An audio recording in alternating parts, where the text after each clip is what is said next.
বিসমিল্লাহির রহমানির রহিম। প্রিয় ভিউয়ার্স, আপনারা সবাই কেমন আছেন? আমি আলহামদুলিল্লাহ ভালো আছি। আজ একজনের জন্য ভীষণ মন খারাপ, আর আর উনি হচ্ছেন জাতির শ্রেষ্ঠ সন্তান, দূরদিনের কাণ্ডারি। তিনি হচ্ছেন ডক্টর মোহাম্মদ ইউনূস।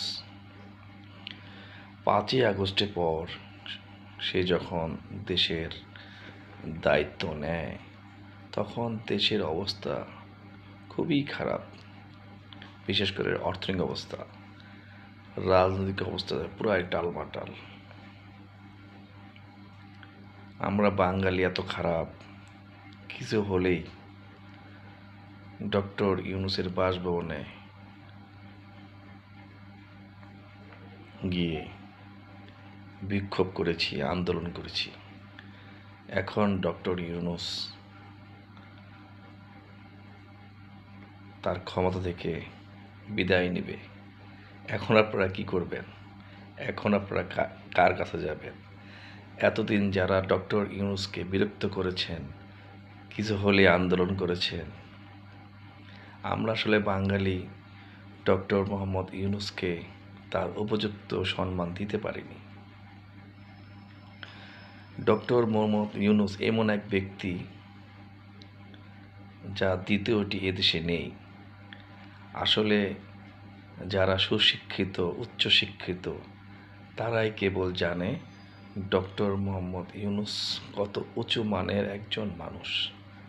অশিক্ষিত মূর্খ তারা কখনোই ডক্টর মোহাম্মদ ইউনূসকে সম্মান করবে না। আমি দৃঢ়ভাবে বিশ্বাস করি জাতি আজীবন ডক্টর মোহাম্মদ ইউনূসকে মনে রাখবে, এবং বাংলাদেশের সেনাবাহিনী এবং সেনাবাহিনী প্রধান ওয়াকারুজ্জামানকেও বাঙালি জাতি আজীবন মনে রাখবে। 2026 সনে সুন্দর একটি নির্বাচন উপহার দেওয়ার জন্য। আমরা গর্বিত ডক্টর ইউনূসের জন্য এবং সেনাবাহিনীর প্রধান ওয়াকারুজ্জামানের জন্য। অনেক কিছুই বললাম,